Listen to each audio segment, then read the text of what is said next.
57. And so to start, I'm going to ask you guys a true or false statement. The statement is Proposition 57 authorizes early parole for a rapist who uses a drug and rapes their victim because this is considered a nonviolent crime. So if you think this is true, raise your hand. Okay, cool. So then everyone else is false. This is actually a true statement. Today I'm going to be talking to you guys about this proposition, why it was voted for, and then why we need to change some things in the California Penal Code. So I want to encourage you guys once you've listened to this presentation to write letters or sign like a proposition and send them to the Office of Administrative Law to change some violent felonies to be moved to the violent felony list on the California Penal Code from the non-violent list.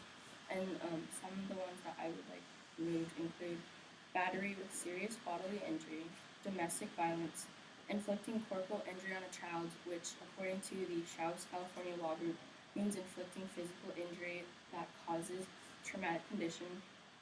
Also, rape or sodomy of an unconscious person or by use of a date rape drug, human trafficking involving a minor, assault with a deadly weapon on a peace officer, and exploding a destructive device with the intent to cause injury. And so, a little background, this proposition was passed on Election Day in California with a 63.8% support, according to the Los Angeles Times 2016 California results. And there are two parts of this proposition that you guys need to know about.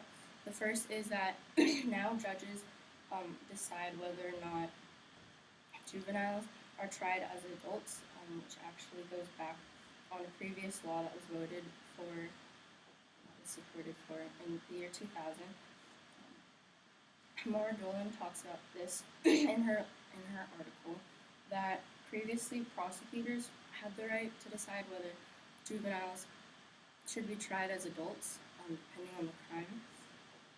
And then the second part of this proposition is that now people who, according to Stickney, the second part of this article, of this proposition, is that anyone who's convicted of a non-violent felony is now capable of being eligible for parole and getting out of jail early after they finish their first primary offense.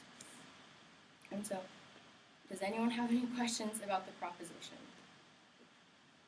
No? Okay. So I also want to talk about a common misconception that's discussed in Taryn Hillen's article in Fusion.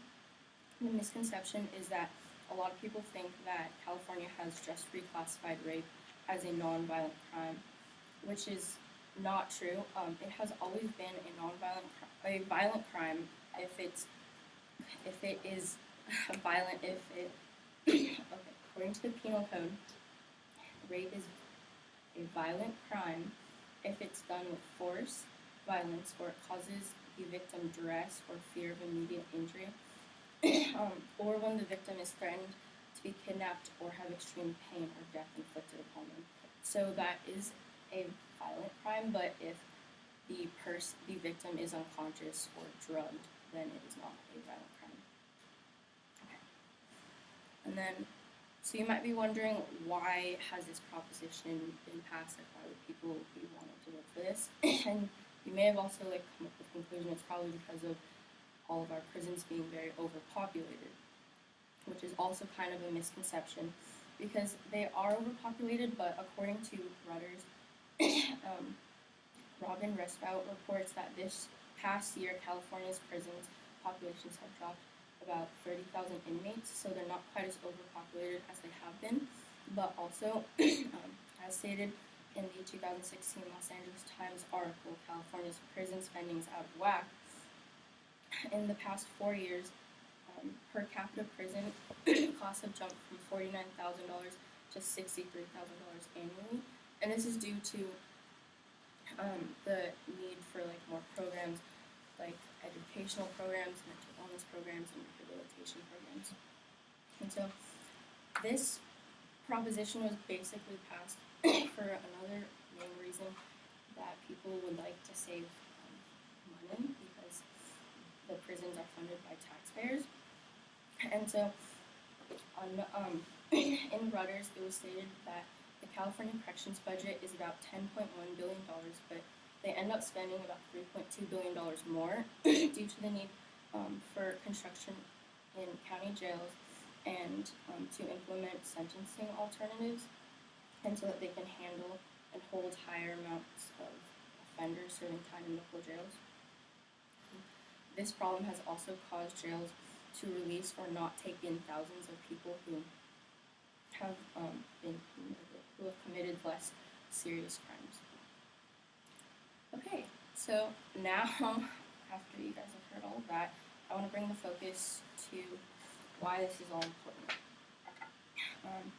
According to the Vote for Prop 57 website, it stated that there's evidence that supports that rehabilitation and parole will reduce recidivism by about 30%, and recidivism is the acts of someone who was in prison, getting out of prison after being rehabilitated or going through the acts and going back for a crime or similar crimes. And so this ties into Susan Fisher's notion that Susan Fisher, who is a former chair of the parole board, who makes the point that anybody can do a program, but that doesn't make them rehabilitated. And so this plays a part in the fact that there's a lot of victims who are affected mentally and physically by these criminals who have sadly done some sort of violent crime. And they don't deserve for their offender to be able to get the chance to get out of prison early. According to Jennifer Jacobs, who writes for the No on 57, a strangler, Robert Detch, who has offended 9 times, is currently in prison for strangling a woman and threatening to kill her if she called the police.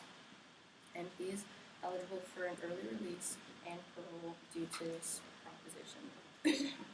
So, I'm not saying that everyone who goes to prison and gets rehabilitated will go back to prison or do that stuff.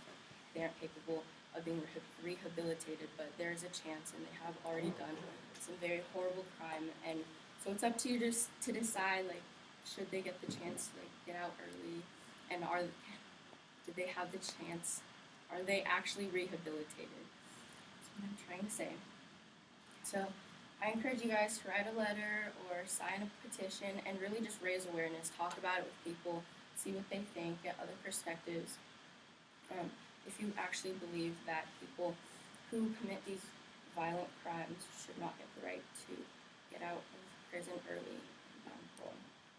And before I leave you, I want to read you guys the list of crimes that are considered nonviolent one more time. Battery with serious bodily injury, domestic violence, inflicting corporal injury on a child, rape or sodomy of an unconscious person or by use of date rape drugs, human trafficking involving a minor, assault with a deadly weapon on a peace officer, and exploding a destructive device with the intent to cause injury.